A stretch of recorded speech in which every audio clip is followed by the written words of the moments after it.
Gaming Gladiators are still moving, by the way. Gaming Gladiators are going down towards Barometer. Now, another team has gone down. Noctum have lost one. Go next, looking to pick up some people. Whoa, whoa, whoa, whoa, whoa, Zidane. Careful, buddy. Careful, buddy. Let's not make this any more difficult than it needs to be. 20 squads still remaining, but that's going to turn into 19 pretty quick, you would imagine, as Go Next look to hunt down that final player. Hold on. Iyaka, you better finish this, because otherwise Go Next Esports, you're going to have some serious conversations about throwing this one. Not sure he's going to get the chance to finish it. Honestly, Noctum do get eliminated. Someone else will do the job. As Go Next, they recognize that there is another team in the area, and they're just going to get out of dodge here. Zero Tenacity. Did Sheila do the job? No, not quite. Well, that was almost a very, very scary moment for them. And to be honest with you, I say it was almost a very scary situation.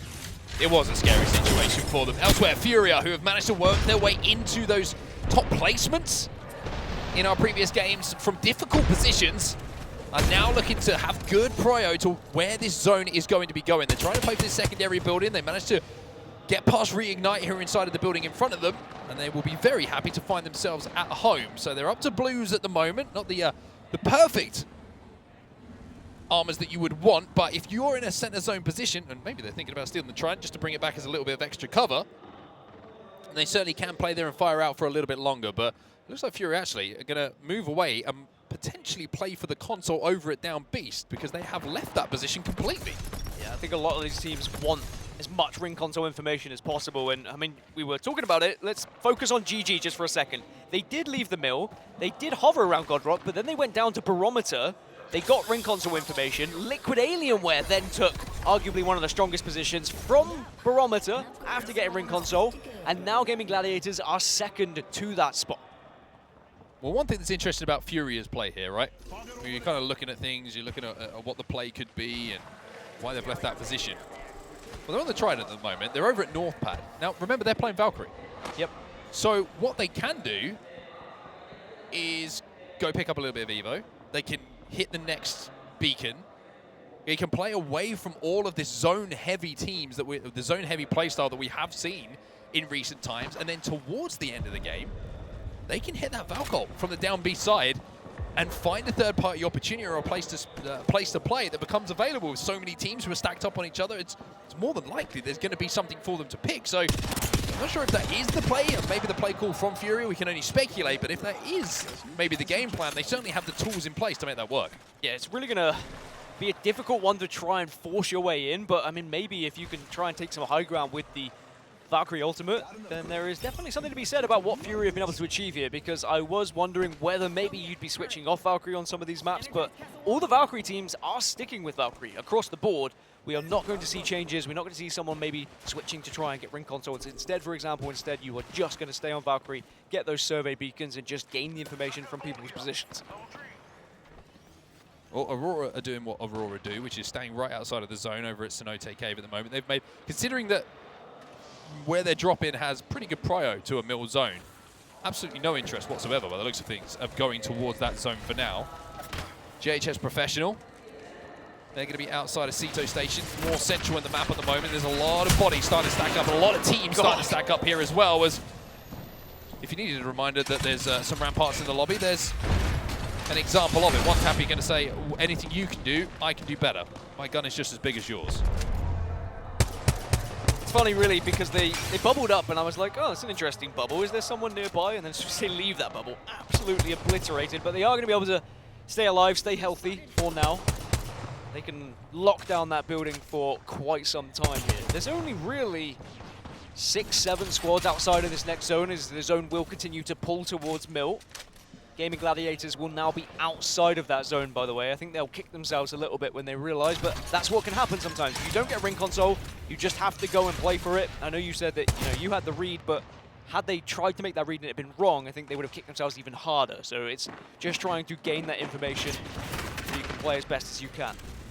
Well, they of course, when I make the ring call, I have the advantage if it goes wrong. Going, I'm not a pro player, so, whereas GG, if they get it wrong, we're like, how did you read it wrong? They just got to play for big...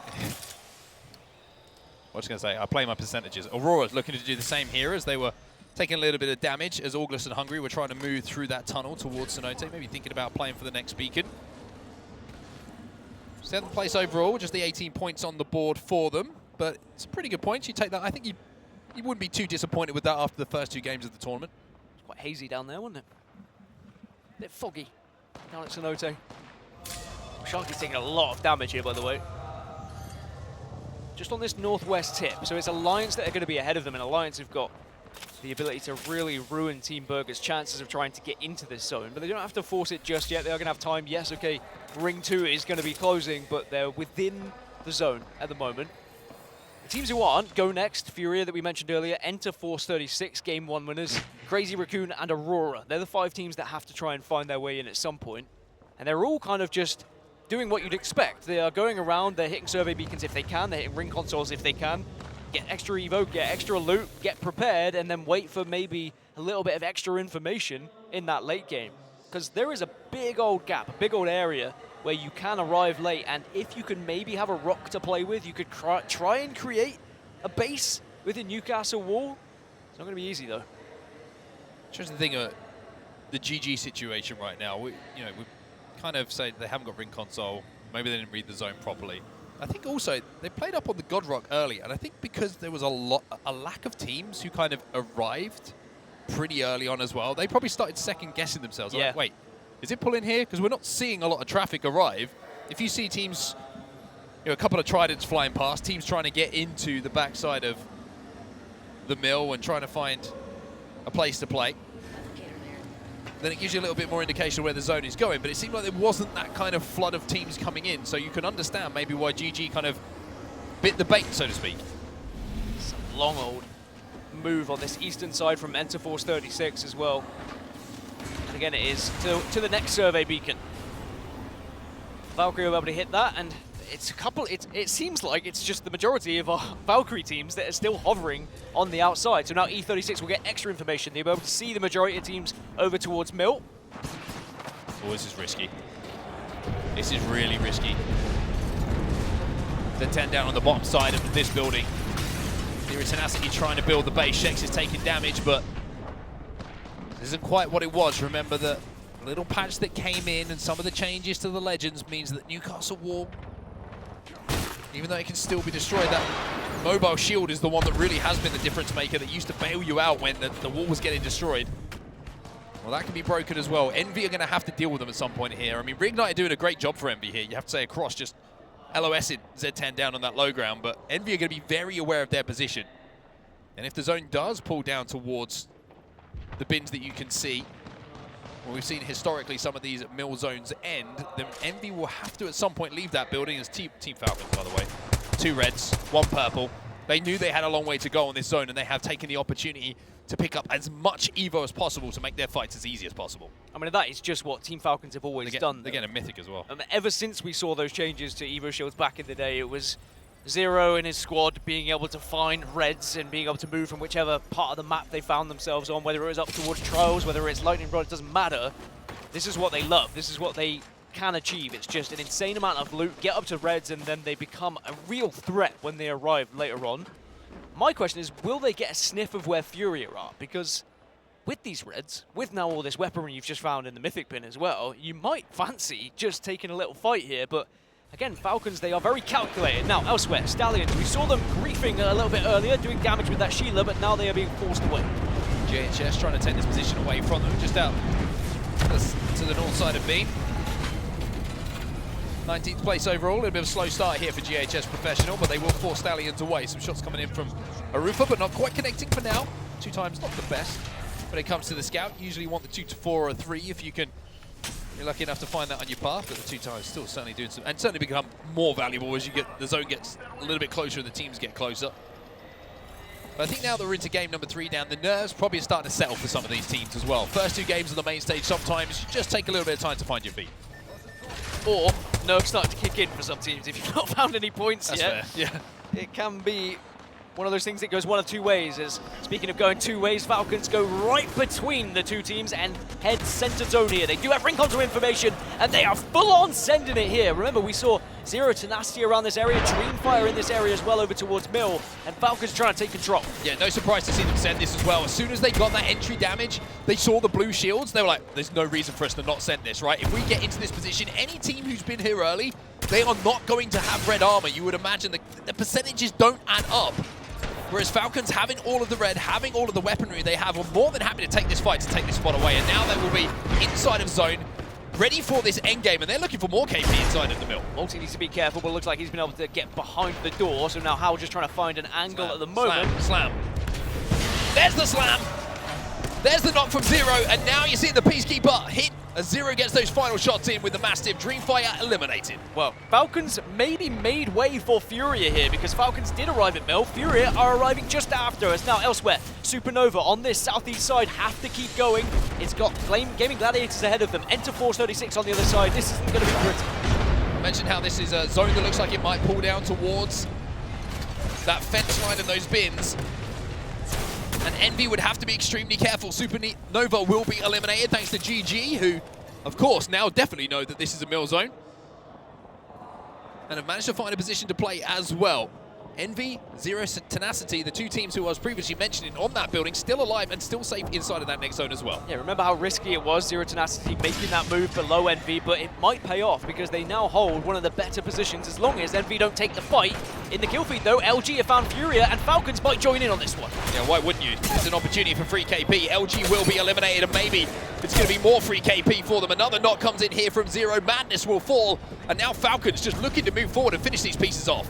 There is another team though, Go Next are also here, so Falcons definitely need to be careful. You can see Team Liquid Alienware against E36 elsewhere in the kill feed. 16 squads still remaining, by the way. 16 squads still alive, 15. who are all going to have to move their way down as E36 will be eliminated. And as you say, it becomes 15 squads very, very quickly. Everyone down on the south side, the likes of Crazy Raccoon, August and Hungry, GG, are all going to have to move towards this zone on its close. As Falcons will be safe inside of the next zone now that they've taken those fights and taken that space inside a mill. Team Liquid Anywhere might see their demise very shortly as well. Stallions have been able to take down Jaguares. August and Hungry on this God Rock with the chance to really do some damage. But have to push in, maybe get aggressive, because otherwise they are going to be getting tickled by that zone. Reignite's still alive, by the way. And actually, Reignite have moved into quite a commanding position. I believe it's Aurora who are going to be above them. And suddenly, a drive-by happens. Don't mind me. A big don't mind me moment, but if they can get that Trident down in that corner, oh wow, okay. This becomes a most Aurora spot to play that you could possibly imagine. No Mirage for Aurora over here on Storm Point. It is a switch of composition. They are going to be able to use those rampart walls to start building something, and they are in the zone. As now GG wants to try and achieve something similar. As they move in, they are getting absolutely obliterated. And I don't know if they're going to survive, but they just about with a shred of health. No, this is surely going to be the end. Sheila finishes off the final pieces. GG, unfortunately, a mechanical failure, it felt like, as the Trident came to a stop there. They will go down as back over to the mill buildings with the beautiful thatched roofs. Team Falcons have lost z-o. August and Hungry have been eliminated in the meantime as Walty and Hal now have to clutch up. Is there a way for Walty to get z-o back up? Probably not at the moment. No, they are just going to have to wait and fight this one as a 2, as there's going to be another player joining this one. Good 45 chunk though. Still 12 squads left here, so Falcons fighting back to back. Furia, we've been kind of hinted at this fight breaking loose. Well, they're trying to take down Falcons right now, and Falcons are trying to hold, trying to do what they can. This is looking like it could become interesting. However, it will be finished off. Keon, the only player to go down, and they're trying to stick the res. The Newcastle is still alive, but as I say that, Vaxilon is now the last alive as Gonex will fly up from inside of the mill and take down the final pieces of Furia. Gonex were just calculating that one. They were waiting for enough damage to be done. They were probably keeping an eye on that kill feed as well. Listening, cups to the wall, hoping that damage had been achieved, and it was. Now they will pick up those kills, and now they will hold the west side and the majority, if not all of the mill. But they still have to move, because the zone is going to be pulling away from the mill now. Again, it's going to be that building where z-o Tenacity and Envy find themselves in, the spot that Aurora found themselves in as well. Liesel is absolutely trying to destroy them with the Spitfire, but a lack of ammo here, only 60 bullets left. Lack of ammo, but he's got the gun shield attack. He's also got Sheila, so as well. Don't worry about it. He's got enough bullets to be doing damage with. He'll certainly take advantage of any targets that do move in front of him. Almost like a little double Gilby build. Gun shield here for Liesel. Gibraltar, of course, has that one built in.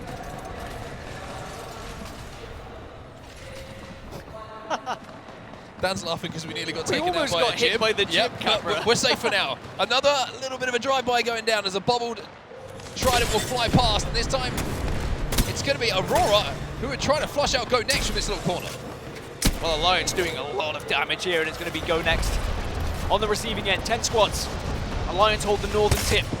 They can see all these squads trying to force their way in at the same time, and Alliance in a really good position. Now, Team Liquid Alienware, they've been sizing up this fight against Crazy Raccoon for quite some time, but has the initial damage been enough? Zone is going to do a lot of the work here for Crazy Raccoon. You can see they don't want to overextend here. They don't want to push into this fight unless they have to. But the problem is the shots coming from elsewhere, and it's Aurora who parallel parked their way into a position a little bit earlier, but now they're extending out, and look at Orain. He's smiling, and that only means good things here if he's smiling for Aurora. Aurora are the only team on the south here, so they can go back to that position. Everyone else is in that same building we were talking about. I mean, look at it. They're all on top of one another. GHS are just outside of it. Stallions up to the north, as are Alliance. So really, Aurora, if they can command this space, if they can create enough kind of fake buildings to work with, they can build that base, they are in a really hot spot to potentially win Game 3 here. Reignite up on the high ground.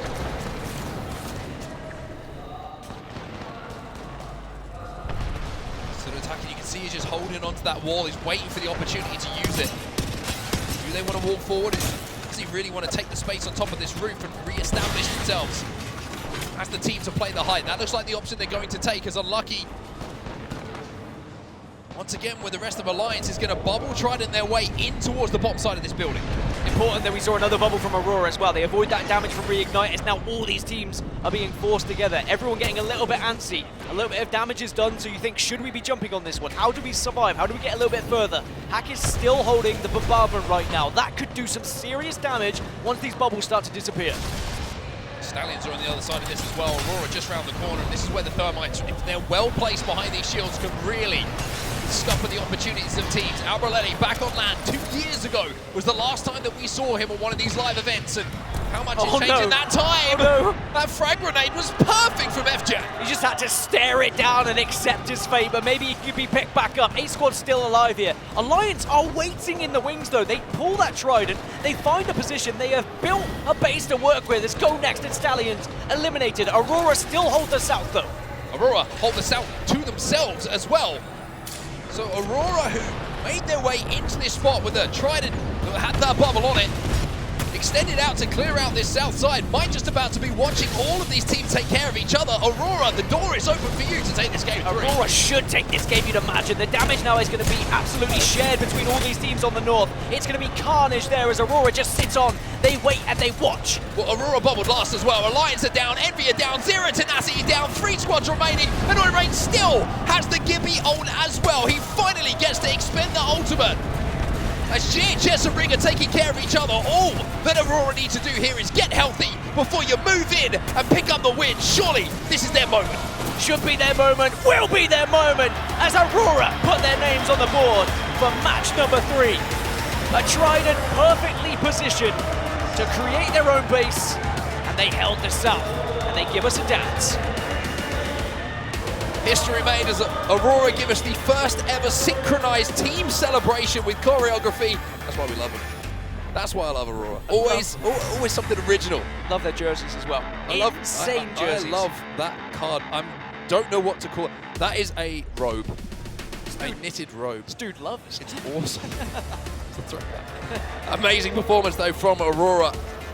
Great vibes all round as always from the EMEA powerhouse. The winners, of course, of the EMEA BLGS step up here in Sapporo to claim their first game of the tournament. And clearing out that south side was the secret to success. Well, well, well. EMEA on top. First, second, and fourth. EMEA find themselves in Aurora Gaming Gladiators and Alliance. Of course, Enter Force 36 after their initial victory will be in that top 4 as well. And then Liquid Alienware behind them in 5th place. But some serious points being found by the EMEA region. And as you mentioned, some of the North American teams are a little bit quiet and still struggling. But with 3 games still left to play, there's a lot of points to be picked up. It is definitely not down and out for anyone in that bottom 10. Certainly got 3 more maps to go, like you say, 1 more install point before we head over to World's Edge as well. But what a fascinating start to the day as we see some of our heavy hitters coming in from match 3. Z-o-o-m managed to pick up 5 kills for Falcons in that game. The Guardian Angel with 3 revives going to be tied out, and then you've got Orain Doubling up once again, the Wingman Warlord. It seems like if you get one, you get the other. I also love the tighter picture with the GHS logo in the background. It looks like he's got horns. Graphics design, you knew what you were doing. They did on purpose. Headphones and horns. Exactly what you were doing. But an amazing performance from Aurora, but the battle was won early on that southern side. I think once they were able to win that initial fight, it was just a matter of patience. Well, it's the interesting thing to talk about. Sometimes, you know, Aurora, we mentioned that, you know, the parallel park, and I said it slightly tongue-in-cheek when they went for that fence line play with the Trident.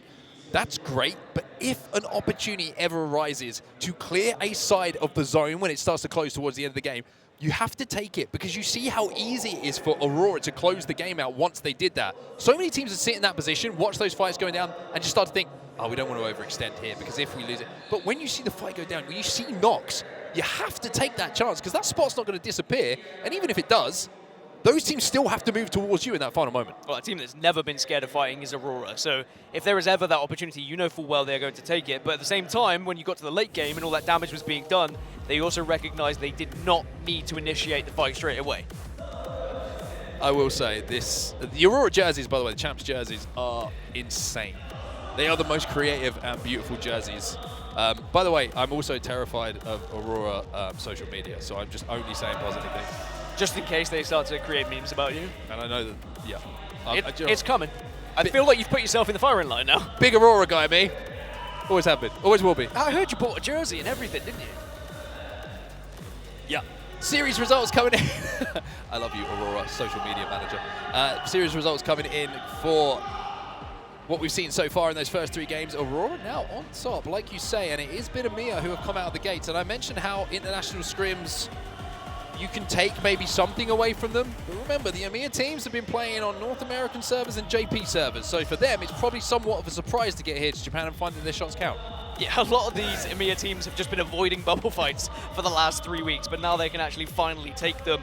But I think Aurora now, they need to use this momentum. You want to actually take advantage of the fact that you are in a lobby like this and you are finding points. You don't just want to, you know, finish first with a small amount of points. You want to absolutely dominate this lobby so you can push yourself further throughout group stages and find yourself in that winner's bracket. Well, 3 different winners from 2 different regions in our first 3 games. It was only halfway through this set, of course, between C and D, so we've got a lot more games to come. But from us 2, that's done for now. We're going to take a little bit of a break, and we're going to send it over to the desk. So, ladies and gents, take it away.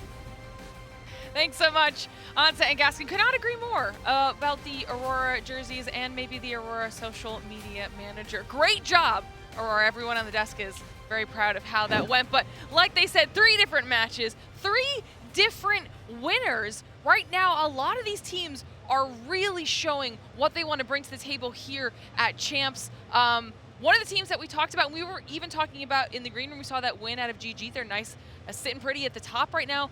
They kept a lot of their strats close to their chest during that scrims. Not as much information as maybe we would have liked as analysts here to really go off of, and now they look incredibly strong.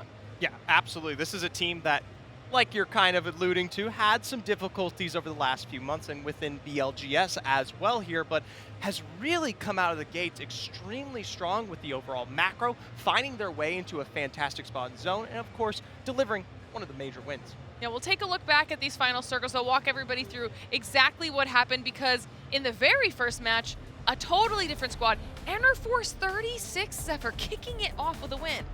Yeah, we talk about coming out of the energy banks here, and the verticality that you don't get to see that happens early is that Enerforce 36 gets such a nice spot to themselves below all of this action that you're currently seeing, and it's timing that allow them to prevail, especially in a meta right now where utility is so huge about when you get that wall down, when you utilize that bubble, coming up to on some of these later fights after being at a deficit here, giving themselves time to recuperate, get themselves into a position where they were allowed to kind of avoid all of this damage and then quickly clean it up as the janitorial crew that they were, allowed them to come out on top dominantly of this game 1 here. Yeah, and it set themselves up well in the overall standings now for the first half of this series. But then we went into match number 2, our second E-District match here. And like you talked about earlier, Saifdad, it was GG.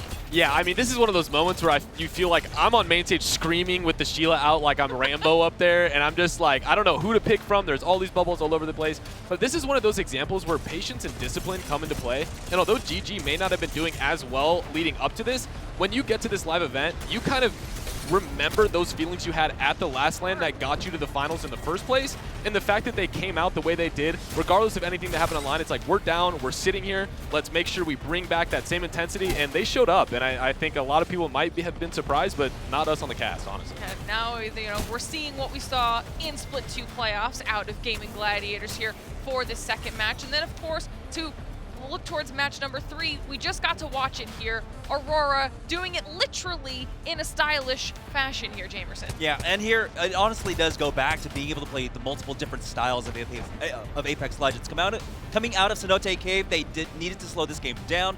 They did an excellent job of controlling the south side of the map, keeping a lot of teams basically away from their position. We're able to walk up, basically. Well, not walk up. Everyone had cars. We're able to kind of, cruise up for free. And you saw a lot of teams really prioritizing, trying to get into that center early on, get their vehicle down, get their bubbles down, and it became all-out war. But for Aurora, it was just an absolute shooting gallery. And that's what happens when you just control the map, play your game. We know that Aurora can play aggressive. We need to make sure that they can play slow, and that's what they did here. Yeah, I mean, we had a really big spread of variety when it came to our first 3 matches, but we got to see what they were able to bring to the table as a squad as far as their game skills go. But I want to know how everyone at home would potentially rate their dance skills. All right, we heard Mark and Dan saying it. They had a choreographed celebration ready to go for this win. Zephyr, I feel like this is something that is right up your alley. Hey, a little stick it to him there at the end there. A little heart for the fans. As good as it gets. I don't know if the 3 of us can pull it off. We're a little bit off kilter here on that one, but maybe with some practice in the green room. I don't know, Jamerson, you killed that. I mean, I've been all over the TikTok. The ban won't stop me. The ban won't stop me. Wait, we're back, right? We are officially back with TikTok anyhow, so yeah. I love it. I love it. That's the type of vibe we want here at Champs, okay? Everyone's having a good time while absolutely demolishing other people as we get to take a look at a little bit of a head-to-head here.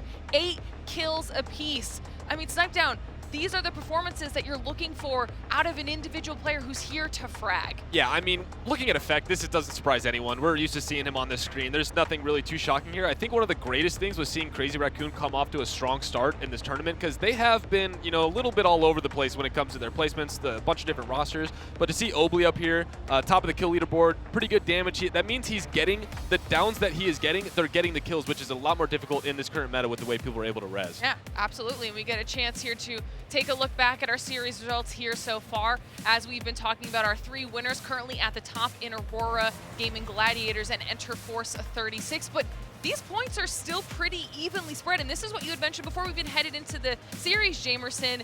It's going to be a tough battle, and the points are now reflecting that. Yeah, just all across the board, groups A, B, C, and D, there is so much parity amongst the top of the top, right? Before we had a lot of strength consolidated amongst about 3 or 4 teams. Right now, you do reliably have about 10 teams in the running that could easily take Champs. And I like the shout that you made too about Crazy Raccoon, because we were talking about that in the green room. Game number 1, Snipe Down, 17 points. I mean, that's what you need to do in group stage. At least get those points on the board. Set yourself up well to move through the next stage of the competition, because bracket stage does not get any easier. Yeah, I mean, you look at teams like the 100 Thieves that got 2 wins. That was basically their only points from the last set of games. So they have a 33.3% win rate, and that's basically all their points. And then you look at Crazy Raccoon, who got 17 in the first game, and they ended with 22 after the next. But it really does just come down to getting that one big game. And Aurora, for example, has 24 placement points out of their total points. So they're averaging essentially a 3rd place in each of these games. I didn't even realize that they were consistently getting the placement. They weren't getting the kills, but it comes down to you get to the spot and zones, the games are going to open up, you're going to get the kills, you'll have the big one, and they're on top of the leaderboard because of it. And I'm glad that you brought that up, because I want to ask you about a team that's on the flip side of that here, Zephyr. We're talking about where you're getting your points right now. Team Falcons at 15. 11 of those points are from kills. Only 4 are from placement points. So they're the polar opposite. And we're moving into Storm Point and then World's Edge. So talk to me a little bit about Team Falcons, and do you think they can pick it up from here, or what are you getting out of their play right now? I was about to say the biggest sign for them is the fact that most of those kills notably come back from this last game here. That's where they've actually started to pick up the pace, and it's to no surprise, it's a familiar map. Storm Point here, where they're now starting to find that resurgence alongside potentially World's Edge later, where they find a little bit better of a balance, not just them, but also alongside some of their POI choices we've seen from the draft.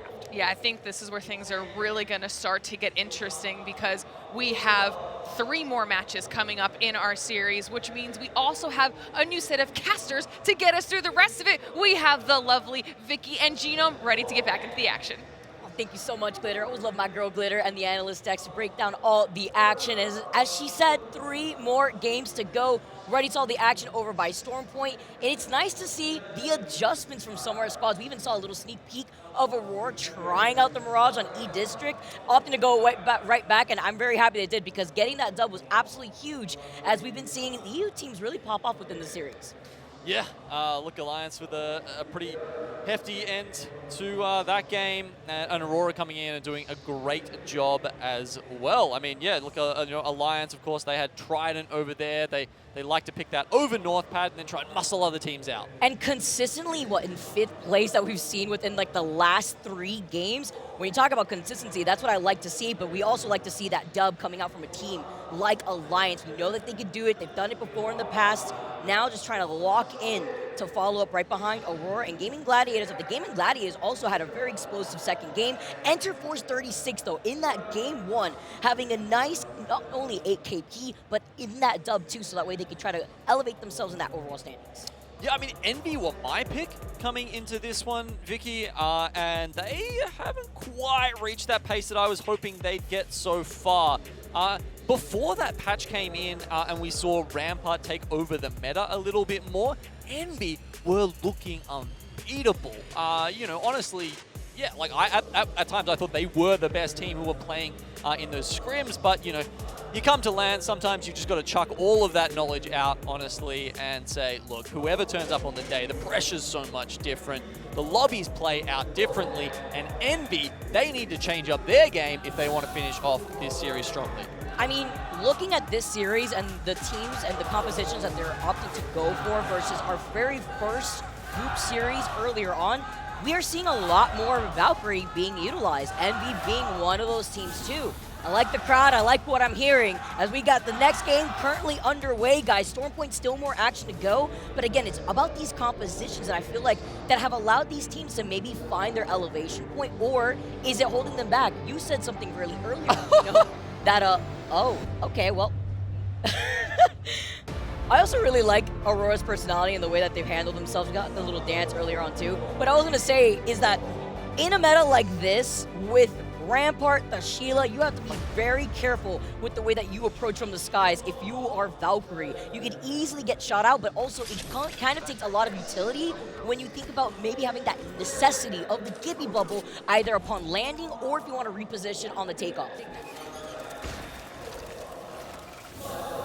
You see the start of these teams, their looting paths going through Stormpoint, seeing some PvE be done, of course. Not one apart from Trials over in World's Edge is really the only map that has that unique aspect to it. What we also saw just before we switched over in Vision actually was Aurora doing a little bit of car nabbing there. They got 2 to themselves at the moment. One of the members went to steal the car over at Bean and then drove it to the other car just so we could flex on him. It's about sending a message right before you get into the thick of it. And also making sure you could deny the accessibility to a Trident. We were seeing some Trident on Trident action where we're seeing some of these teams nab it before them. So important right now. I mean, we're seeing someone trying to go next there, actually taking some pot shots over at Cito, but it does look like Dreamfire get out scot-free, the team that was landing there. But yeah, I mean, Bean, it was 55th pick so far in this draft, right? Tends to be one of the later ones, sometimes doesn't get picked at all. And one of the only reasons you would pick it is because you can get a car from it. But no, Cenote decided to deny that as well. And that's huge here too, because if that's why you're opting to have to go for this, as we see Gaming Gladiators with a drive-by attempt, trying for Trident here as Blast doesn't land those shots, having to back away though. Eva 8 in hand and the purple bolt trying to bait them to go up that zip line, but Liquid Alienware no way better, and they have a plethora of nades to help back them up. Okay, nades coming in, but plenty of walls to hide behind, but he actually hits it with it. Lufka goes down, and Jaguarez with the double knock. All of a sudden, this is a huge turnaround here, and GG after an awesome 3 games. That was beautiful. I can't even. I can't even put the blame on GG there. That was just some sick moves coming out of Liquid. And the backdoor too, with the way that they were able to send out that nade and ricochet it off the wall right behind that Newcastle shield too. Someone's been doing their physics homework. I mean, whew. Oh, okay. Nice. We got some meta stats out here? Okay. We've had so far 420 from the last time we were casting Genome. It was like, what, 185? We are currently now at 425 Newcastle walls, 3,147 Rampart amped covers, and 30 Skyward dives. Does show the lackluster balance that we're seeing, you know, either between Aim District and Sky. Right here too with Skyark in general, but man, it's been crazy to see. This is our second series alone. Yeah, I remember last time we were tracking crypto EMPs, and I think we were hoping that we would get to 1,000 before the end of group stages, and I think we didn't quite get there. It looks like we are actually on track to make 1,000 Newcastle walls by the end of it. And look, obviously, you know, with all the accelerator stocks and all that sort of stuff in, you know, ultimates are more accessible than ever, and I think that kind of stands up. Makes you wonder how many we're gonna have by the end of this whole event. Yeah. It'll be a fancy number to take note of. While LG, I believe that's Go next right in front of him, by the way, over by z-o-o-m. Zero Tenacity is actually in the outskirts of this too. It's like a longbow in the distance, having to be careful as Sykes is going to be able to rotate from inside this building, taking a different off position, while LG is just trying to hold enough space. LG have just made it into the double digits. Still got a long way to go though. Mastiff hasn't even found a bolt for it. And they do have ring console information. That was the priority when it comes to rotating out of z-o-o-m. And knowing where this zone is pulling, it is incredibly important, because we've seen a zone like this similarly where if you want to hold the high hilltop where we saw Liquid Alien before the charge rifle, bringing through, forcing out the bubble, it could be very difficult to traverse through that open ground if you have to forcibly go from low to high ground up that hill where Liquid Alienware is already situated. But equally, is very risky and easily third-partyable if you'll rotate there early. Full-time rotation there from Supernova. If there was any kind of Cinderella story happening in this land, Vicky, it would be them. They have one player who has Pro League experience. Two of them direct from Challenger Circuit to Champs.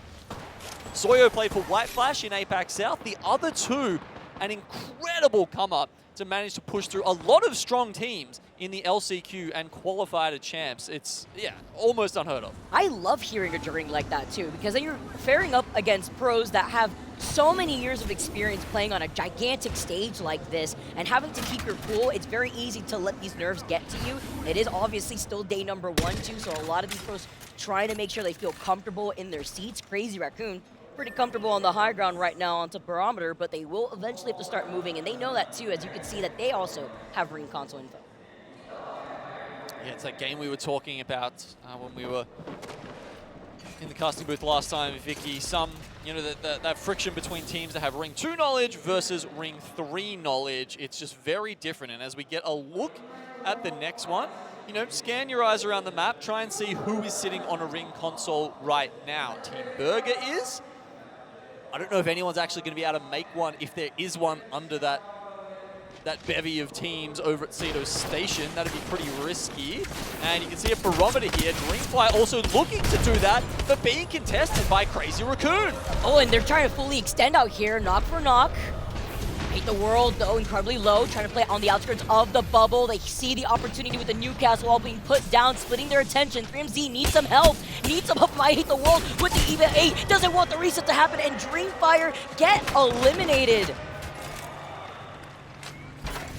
Raccoon look fantastic with the way that they've been trying to take these fights. Gosh, I mean, look, I went and sat in the crowd for game 1, Vicky, and we were just watching the scoreboard. And, you know, we were like 5 minutes into the first game, and they had like 14 kills or something already. These guys have really hit the NOS button here at the start of this series, and looking to do that even more. And look, you know, I Hate the World. He's no easy beat to take down. This is the guy that had to step into Roy's shoes, one of the best players we've seen out of China, the Chinese region, and did even better, honestly. He came out with just insane stats at the Mannheim LAN. And yeah, look, really just showed that he can be one of the best MK players in the entire world. Well, looked also at Envy. You also highlighted, you know, expecting bigger heights here from this squad right now. As Go Next trying to actually go ahead and try to cover a lot of space out here, trying to chase down the straggler while also taking up this real estate. This is the area that you can expect that once the circle pulls, it's going to be very difficult if there's no other team to contest a squad that has that high ground hilltop, but there's also angles that that same team could take with the meta that we currently have on our hands, between the Newcastle walls, between the ramparts, cycling through the Gibby bubble to not only contest a squad trying to come up on your 6, but also putting in pressure to the teams that are going to be forcibly kept out of Cedo.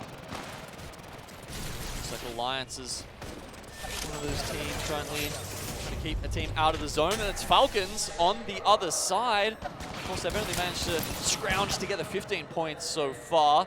Not going to be happy with that.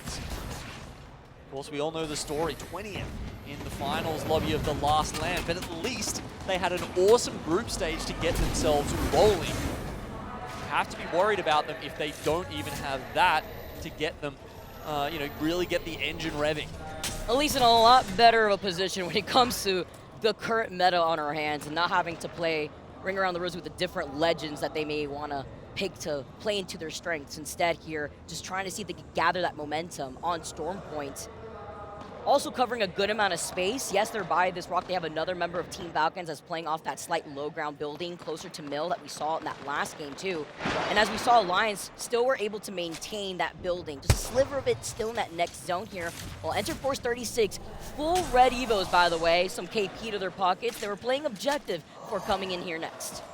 Yeah, they did a really cool interview recently. Someone was nice enough to translate it, and I'll tell you about it later because it looks like Alliance and Falcons are getting into this. They've got the first knock onto Effect. They get him back up, and he's doing massive damage. A revive that really pays off with these PK shots coming out. Unlucky is just built different. Barrel shoving this PK into Falcons after Falcons had the initial advantage.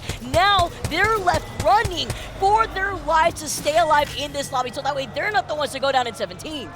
Unlucky's crazy. In shambles again, and you kind of can't blame Falcons in one sense in that you knock someone, you see them revived, and you're like, okay, they're one, we should push that player, and we can, you know, regain the advantage very quickly. But he's just turning it around with these insane PK shots. Insane PK shots, support meta too when you get that res as well. Envy getting eliminated. We were just highlighting what we need to see from this team, from Team Burger now coming through. I do feel like I've seen an uptick in PK usage. Yes. In the scrims, you know, people were saying it's Eva, it's Mastiff up the top. Mastiff, of course, having a higher fire rate than PK, and therefore you can sort of take the shot, and if you're both doing that at the edge of the bubble, it then gives you a slight amount of priority of deciding how you take that next stage of the engagement.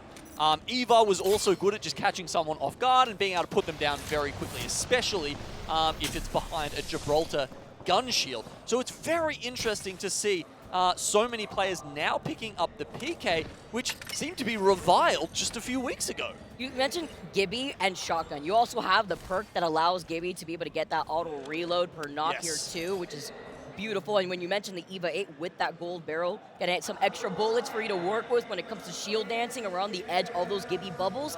And this is the zone I had my eyes on. I've seen this zone a few times here in Liquid Alienware. Had called this from the very beginning, but not fully trying to commit in the middle area here too, because you can at least use the rock mass behind you to cover your back, but also trying to pay attention to both spots from both sides. All right, Falcons back.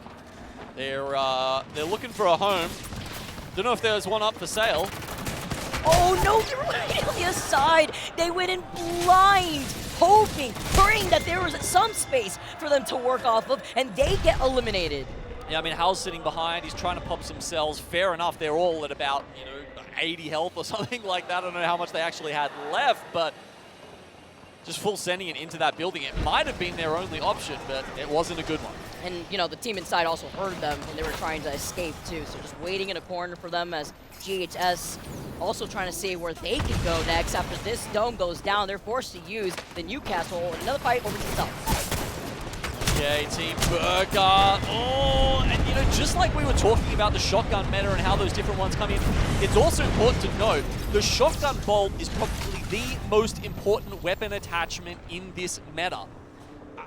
Yeah, as we were talking about, it really amps up how fast you can take those engagements. And going from a no bolt to a purple bolt, it's a world of difference and can make the difference between two teams in a bubble fight. It's huge, especially when you think about early engagements. In this case, though, that mid-game 13 squads left go next. They know and they hear the team right underneath them with the water.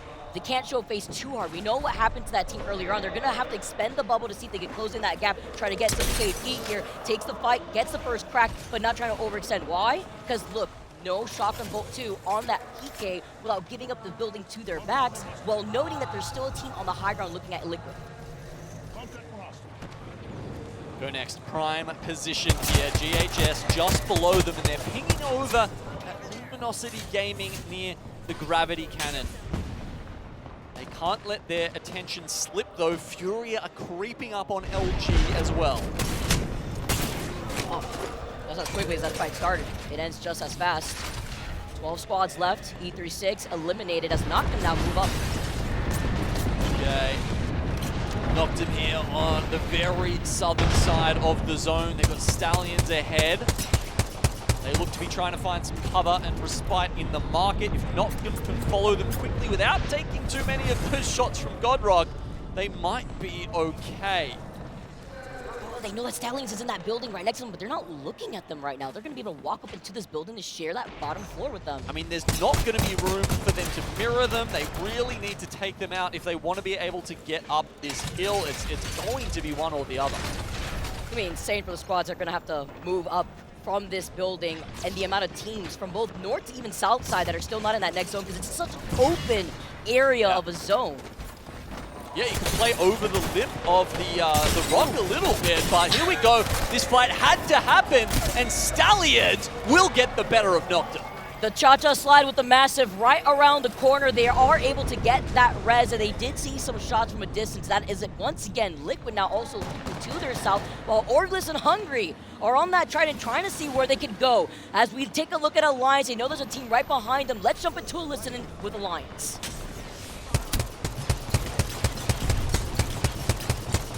Is the right team still there? I don't know. Put some There might Qs be there. them, there might be them. They're all there. One of you perma watch right. Yeah, just put some Qs there. Yeah. They're breaking it, so there's one there. I'm 2 bars from 4. They shouldn't come up. Dropping one for you. 2 left. Fighting right side, fighting right side, fighting right side. You pick it, in face. Yeah, coming. We don't like inside.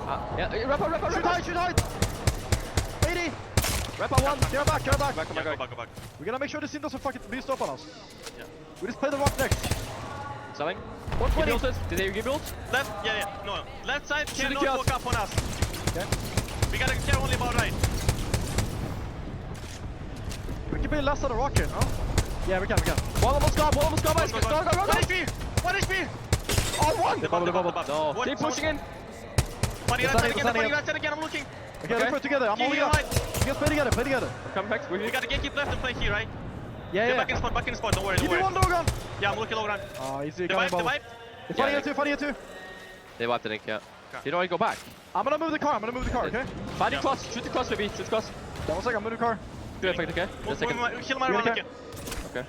We're in on my corner. We just gotta watch the ramp keep behind us, okay? Yeah, we just gotta gatekeep low ground. Okay, this team is maybe off now. They got a car Bob's too. gonna go, Bob gone! Dead. 1 HP on 2. Last one. I think. No, 2. 1 HP, give me. They bubble car next to me, guys. Yeah, They're leaving. The bubble's here too, the bubble on the left. Body. Yeah, next to you. No, next truck is. Yeah, watch left side. Leave you on us. Yeah, that's it. Do that, that's all around for the left. It's There's only team one close left still. TV. It's a solo TV, I think. Can we run left, baby? Can we run left? There's so many kills on left. We have literally team next to us. Dogan. I got cripple. Don't bump. Shit. Oh, they did it, good. Watch right. Watching, yeah. They're trying to play up. Get to our car. I'm batting. We're good. I knocked one on the left. Okay, He we have died. to hold In the car and the white power way left side. Can we left, come. You get a wallet though, Yeah, we can. I don't even need to, bro. Come. Okay. Is it in? Yes, they're fighting hard. Okay, go. Okay, I'm gonna slam it. Go. The vibe. Full team, full team, full team. I'm on right side. They move the car over. Hackers, a canny move to try and take some extra space inside the zone. A Kraber almost puts the end to their plans. But now, as they move in with only 3 squads left, Alliance in a great spot to beat the 2 remaining Liquid Alienware members and win the game. And getting the dome, having the Gibby ult just in case, ready to go. Jaguares gets the knock into Unlucky, but Hockey's is just built different with this massive Aurora. Now move in, uncontested with 9 Impulse, with the Sheila to be the nail in the coffin. We saw him lighting up the field with the Kraber too. Back to back, are you kidding me? Look, shout out to Graceful. We were in the talent room just before this, and he was saying how this lobby felt like it was head-to-head Alliance versus Aurora sometimes, and we literally see it here in the final 3v3. I mean, Alliance honestly did very well to win those last couple of fights and just snowball it enough, but unfortunately, he got a little bit too hot there at the end, and Aurora can wait for that bubble to go down. You see the Sheila make mincemeat of Alliance. Nevertheless, both teams picking up a good amount of points from that game. 17 from Aurora, 19 from Alliance, having to punch through so many teams and grab that KP. And still provide the pressure that they needed to while holding that hillside, right? They were the entire time talking about the team behind them, which was Aurora in that case. The patient play from Aurora had allowed them to win that game when Liquid had decided to fully send it onto Alliance, trying to actually capitalize off of the cat wall to block out some vision. Nonetheless, too, though, Aurora take not only another double with 5 KP, the Alliance right behind them, breaking the 5th place curse, getting 2nd place with 10 KP. It's such a delicate balance sometimes when you're on the lip of the hill and you have to watch both sides. I mean, it really requires all of your members to have their heads screwed on, know what they're doing, know what they're looking out for, which utility they need to save, and when. And as we look at our heavy hitters, it's Alliance across the board. I mean, Unlucky has been such a great addition to this roster. I mean, he'd be the main fragger in almost any other team, but coming up here with Effect, he can give that, look, damage leader, kill leader goes across to Effect there. And Unlucky is a quote-unquote support player in this roster, right? The Guardian Angel, literally, to help them out, especially in that engagement versus Falcons that created a really rough game for them there, too. So let's not forget, that's what happened earlier on, which allowed them to get that 2nd place, but it was still Aurora. And you think about those moments, right? These turning, these moments where the game really turns on a dime, and it's, you have to take on this powerhouse team like Falcons. If you don't beat them, maybe they're the ones who end up with the 18 points this game. But Alliance winning those crucial fights, which does mean that in the end, they come out with the most points that game. Not quite the dub, but certainly helping them push their case and up the leaderboard. In a row with a double back-to-back dub as well. Also concluding Storm Point before we transition onto another map. So far, though, it's been amazing action to see how they've been able to nitpick, even listening to those comms, how important it is to not tunnel vision. If you feel like comms are getting too cluttered in your own games and you want to know what to do differently, go back on that game. See how they're able to filter out priority. What teams to look at? What KP can you pick up? At one point, they left the team underneath them. I think it was Orgulous and Hungry very low. There was nothing they could do because they expended the Gibby bubble. And then you saw, I believe it was Furia, use their Gibby bubble to take the KP. Because even if they couldn't get the dub, it's at least the KP if they have to come from low to high ground. Yeah, you've got all of this utility you have to use, right? And at certain times during those cooldowns, you can be very aggressive or you need to be defensive. And it seemed like Alliance just knew how to walk that tightrope all the way into that 2nd place when unfortunately, Aurora got the Sheila out and kind of cut the tightrope with it. But what are you going to do about that? Exactly. And that was it, guys, for Storm Point. Don't go anywhere because we got some more action here on the other side of this break.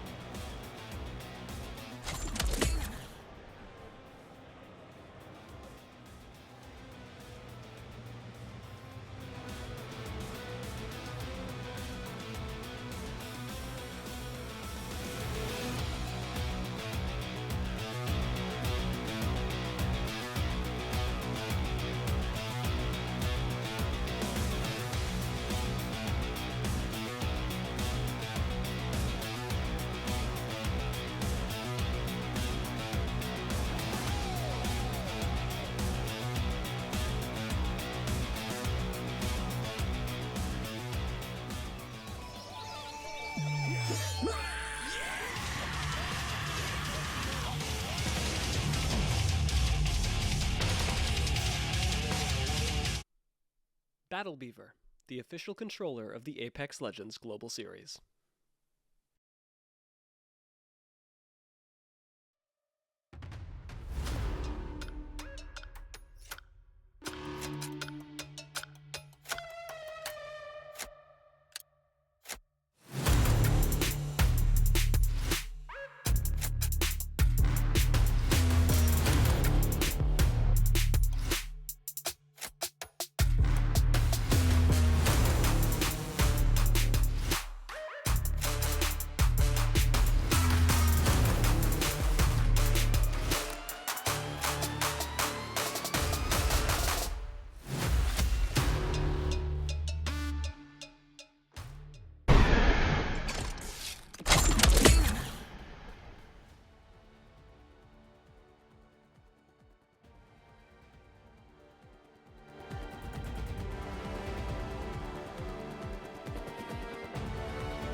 Amazing action after 4 games down. We got 2 more to go. Stormpoint allowing Aurora to come out on top with 2 back-to-back dubs. And can we talk about the Herman Miller cheer that's going to go out to the winners of the ALGS Championship? The Cherry Blossoms is the chef's kiss to add to the collection. That's pretty nice. Wouldn't mind one of them. But don't know if they'll allow a late entrant into the tournament. I'm gonna quickly scoot away with it, right? See how fast you could roll out with the Herman Miller. It's so nice. Race? You want to race me? A race with the Herman Miller. Get to see how fast you could go.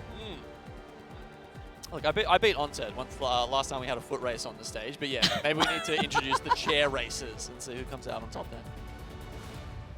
It evens out the playing field here for Aurora. Sitting on better gamer chairs out here. Nah, it was all about the way that they were able to perform on Stormpoint. The patient play here that really worked out for them, but also the way that they were able to play neighboring the likes of even Liquid on the same hilltop, but different angles, still behind Alliance, and timing the way that they were able to actually protest and go in for that fight, whether it be through the catwall or even hanging out behind with 9 Impulse having that Sheila out and ready. Yeah, I mean, look, they were still taking. I think they were the one who Aurora was hitting with like the 117 headshots on the charge year, right? So look, they had their own problems to deal with, but they did manage to just isolate themselves on that side of the ring until they could come in with the full force of their ultimates. It's nice to see how they've been able to really take advantage of that too. And back-to-back, nonetheless, I know we've had 2-time winners already within our first series. Seeing Aurora kind of join that club for the first time within our group C and D this time around. We do have a transition, though, as we exit out of Stormpoint. Once again, we get to go back home onto World's Edge to see which of these squads will have a much better time feeling a lot more comfortable here. CR, Reignite, plenty of Japanese and APAC North teams doing extremely well in this tournament. Enterforce 36 sitting up there with 30 points to their name as well. And, oh yeah, that's right. I got halfway through a story and then, as happens in Apex, a whole bunch of action happened. We saw a lot of cool things. Very relatable. But it was a great interview with Enterforce 36, and they were talking about their decision making in that crucial match point finish in Mannheim. And the theme of it really was that they needed a bit more experience on LAN, and they needed to go through a rough moment like that almost to really solidify in their minds that they have to lock in, that they can't let themselves get into these spots where they're not communicating as much, and that's really what led to them jumping down at the incorrect time during those the very dying moments of the Mannheim LAN. And it was also really cool to hear about scene ups come up through the scene, and yeah, look, I'd encourage you guys to check it out if you can. It was up on the Comp Apex subreddit. Really great to see a well-translated piece of content with one of those APAC North teams, because we don't get as much of that. It's we can't watch their scrims and hear how they're sort of talking to each other and all that sort of stuff. So I just love it whenever we get any kind of insight into how those guys approach the game.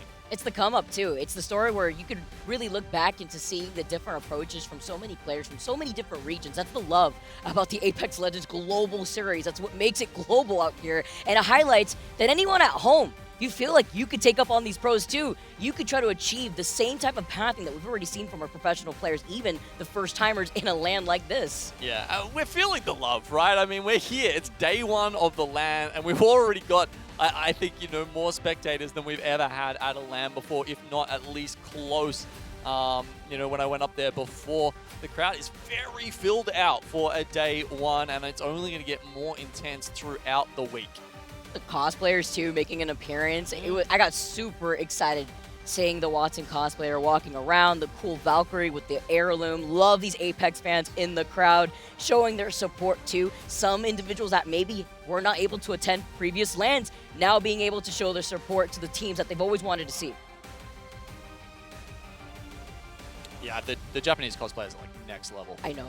It's so cool. I was honestly fangirling when they were walking past me, and I was like, wow, this is actually crazy to see. And it's always very exciting because it's kind of like the build-up to the biggest tournament that we've ever had within the ALGS, and it's only going to get better. Again, 4 games down within our group C and D, 2 more to go as we make that transition onto World's Edge. It comes to really think, you know, Alliance, they haven't been able to get that dub just yet, but they are ramping up. We saw them get that 2nd place as they land, where, do you know, on World's Edge? Well, they're going Skyhook West with the 2nd pick.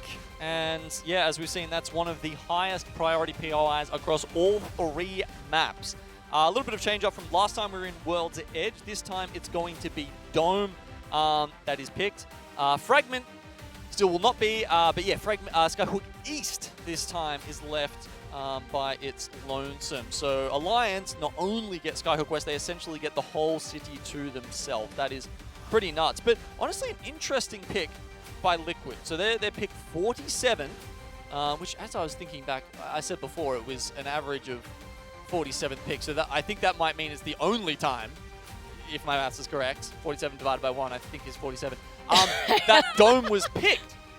So yeah, interesting to see Liquid go for that one. I'm going to keep my eyes on them, see how it plays out, see how, especially in this meta, you know, whether Dome is a viable POI or it really is that one that people should just shove to the side. I was just say, like, what is cooking here to be able to go there? We usually see teams avoid Dome like it's the plague, and seeing how some of these zones have been, if we see a lot more of these southern zones, it could actually play into their advantage depending on the type of pathing they want to take in terms of this rotates. But we also know that Liquid's not a team that has any issues settling down in final zone and then being able to clean up the KP from afar there. Whether they be creating the space that they need or being able to make sure letting other teams know that you cannot take where we are currently positioned for a final zone. All right, we've got some highlights to look at from Game 4 as we wait for this next lobby to get set up. Let's have a look at them. So for match number 4 here, we got to see Aurora take the dub, but it was opened up nicely with some great nade placements from Liquid Alienware where they were trying to hone down onto GG, the team that won game number 2 on E-District with 11 KP. They were able to clean up that fight very quickly. We also saw the engagement here in the middle barometer between Crazy Raccoon. We're highlighting what a great team fighting team we've seen thus far with Crazy Raccoon. And then the engagement that started everything for Alliance. Falcons that had gotten the initiative, that had gotten the first knock, completely crumbling when they had tried to move up. Yeah, it was a rough one for Falcons. In fact, it's been a rough 4 games. I mean, where do they sit? 15 points, 13. Yeah, 13th place at the end of game 4. Aurora, however, as you can see, we're mowing down left, people left and right. Doesn't matter if you got the purple knockdown. Obviously, it has been nerfed a little bit over the past season or so since the support changes. And yeah, look, Sheila won't have a problem with that, just like it didn't have a problem finishing off Alliance in the end. Gino, can you actually like just dance a little bit here? Gotta match the Aurora vibes. I mean, like the way that Aurora is just feeling themselves, that's also a very good sign. Because when I like to talk about momentum a lot about these teams, it highlights the way that we're going to see them move on to a different map. First time we get to see 3 maps with an ALGS, but also the way that you have to approach each map being so different. We saw at one point Aurora, I believe, on E-District try out the Mirage before swapping back to what we've been seeing consistently being played between the Gibby, Newcastle, and Rampart.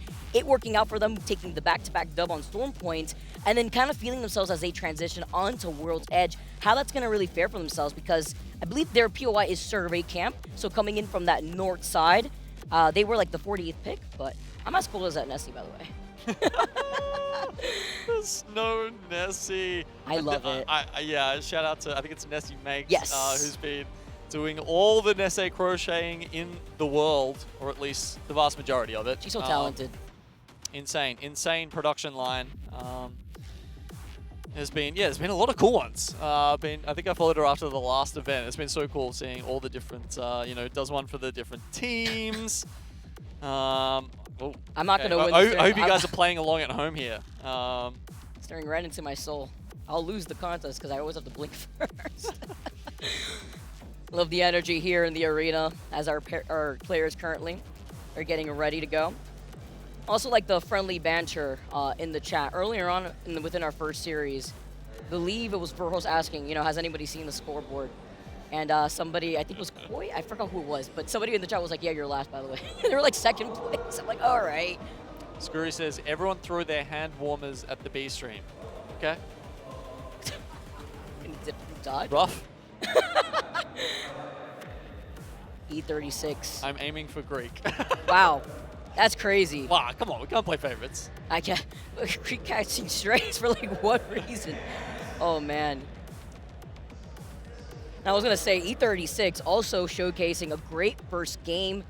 Not really as consistent, though, still within top 5, sitting in 5th place with a total of 30 points. But it shows you that gap, right, between Alliance and even Liquid, with Alliance having 45 points, Liquid with 36. Yeah. We're ramping up, though, but it's very similar to that first groups, where it was very close within that top 5.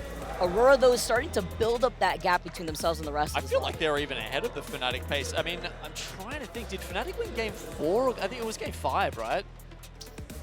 Either way, it felt like, I don't think they were on 53 points after game 4. And yeah, look, in that case, Aurora is actually looking to potentially take the lead after all teams have played one series. And here we go, getting a look at the POI draft for World's Edge as we move on to that for the final 2 games. Look, we mentioned it before, that's a massive area of the map that Alliance have got to themselves up there. Interesting, LG going for number 5 pick onto Climatizer. I mean, they're not the team I think of when I think of, ultra aggro edge teams that can really just bully everyone else. But let's see if they can revise my opinion of them in the next 2 games over at Climber. Probably going to play objective here. We're going to see how they're going to be able to work into this magic here on World's Edge. I love the flyby. I love the stadium. The way that everything is situated just gives me goosebumps. Seeing the flyby of World's Edge, different POIs that our squad's going to be landing on. And let's get started here, everyone. We got game number 5 on World's Edge. The dropships have left here on the map, and everyone is veering to go.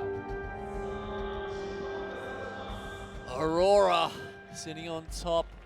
And they might be going and trying to steal some of that Skyhook East loot.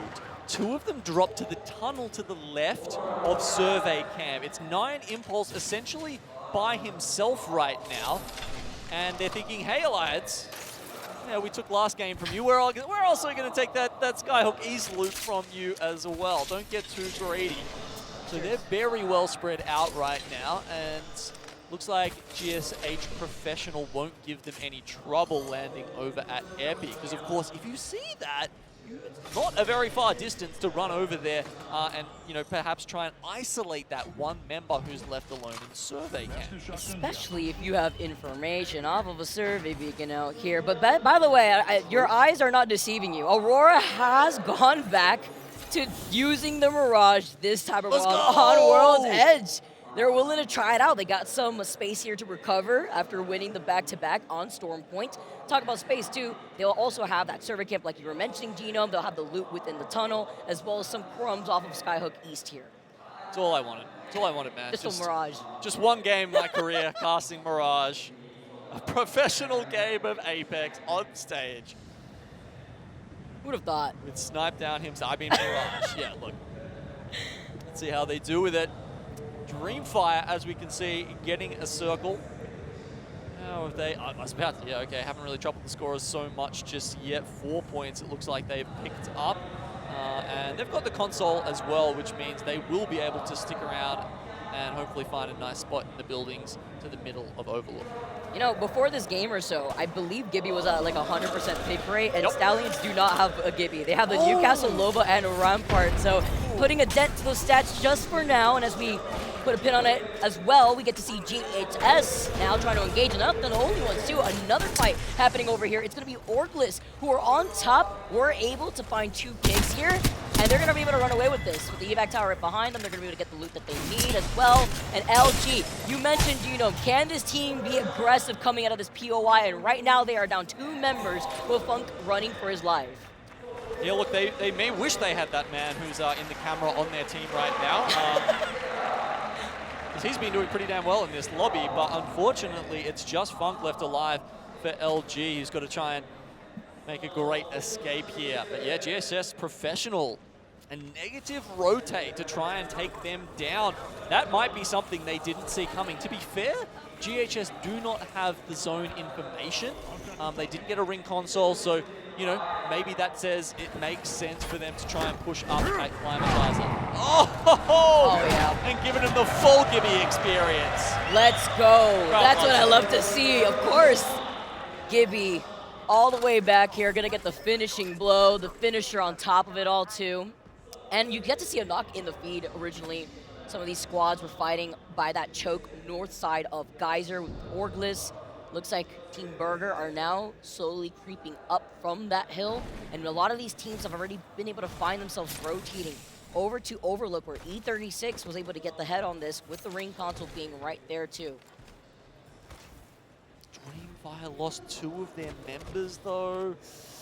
Oh, that's so unfortunate. They go from having the zone land straight in their laps. That's just a crucial opportunity going missing.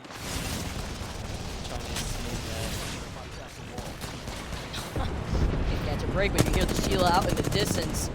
Can't be caught lacking utilizing that mobile shield, but also you have to look on the other side. You're not a chameleon, can't look in both directions at once, because while you're trying to protect yourself, you got pinched in between 2 squads. Not being the bread in this right now has allowed Go Next to try to walk away now, get right back to the high ground after hearing the action right below them. Giving up some of the space, though, you have to be careful to see if there's any other squads within the vicinity. Yeah, if someone pulls up on top of you and you come up out of that rope unsuspecting, you're kind of done for. That's what I was worried about. Oh, like Force 36! Yeah, they heard him with the zipline too, and they've actually been able to hold up, put in some pressure. You gave up that space originally to try to see if you could go in for a third party, so Go Next now having to forcibly back down while E36 are taking up so much of the space over by Overlook. Okay. 30 points, not a bad total after 4 games. Plenty of time for them to still add to that though. Move back into Fragment actually, and it's going to be Reignite versus Zero Tenacity here. Oh, nice slide up behind with the 108. Oh, we got to see Reignite fans in the crowd right now and knock them in trouble with Remix being the last one alive. The hit fire shot to the G7 is going to get the next knock, but with the res right before his eyes, this is the perfect time for the third party. Oh, there's nobody around them. I think it was the same team. They went down to the bottom of the building and came back up the zip. Where would he actually come right back around, and this ends up being Zero Tenacity trying to get away out of the line of sight before the last few shots with the R301, by the way, being the last one here for them to find here for Zero Tenacity as they get taken out. Reignite come out on top from this fight. Nowhere in sight for another squad to move in for the timing here too, so they'll be able to get that reset. Yeah, I mean, R301 at the moment is basically, oh, I didn't find a scout gun. Yeah, the pea shooter. I'm using it to hold attachments for my scout, but I unfortunately didn't grab one. You know, we'll swap it over later so I can make use of that Excel stock. So Reignite just looting over in Streamer building, and then doesn't look like they have a console to work with, so they're probably just going to have to walk it in after this circle does get revealed. We'll see where it splits off to. Ooh, it actually comes back a bit left. Oh, wow. Interesting. Will they read that correctly and maybe be able to play like a diner position or something, which they've got priority to right now? That'd be fantastic for them. Meanwhile, someone like Team Burger, who, yeah, they do have all three up. They're just stacked on top of each other at the moment. They'll be able to come out straight into Ghost Town and maybe into Fragment as well. And the team that predicted that final zone inside that truck too was Stallions. And man, would it be nice to have a Gibby in a moment like this. You do have the Newcastle at least to work with here. You do have some cover as well with that truck, but it could be inevitable with the amount of nades that are going to be hurtled in your direction. It's been a discussion because teams were scrimming without one, without the other. And it was like, if you drop one of these, crazy to drop either of them, by the way, but if you do drop one of these, which one do you drop? And I think, honestly, yeah, you know, having Newcastle probably gives you utility for more of the time. Gibby makes you feel more safe because it's that ultimate safety inside the dome of protection, but it's it doesn't last for as long, obviously. So, you know, you need somewhere to hide after the 16 seconds of the purple, you know, the big bubble is over, and that's what Newcastle provides for you. Also feels nice when you have that energized wall, right? When it's actually up for now, and Orgulous and Hungry actually seeing the dome right in front of them when they were trying to pressure out this team are looking for blood, as they're going to be able to now move forward here to try to take this fight versus Team Falcons, by the way, that were by Lava Siphon. If you're wondering why some of these squads are here too, there is a ring console there in case they wanted to take their time to rotate by the edge of the zone. As so many teams do want to do. They come up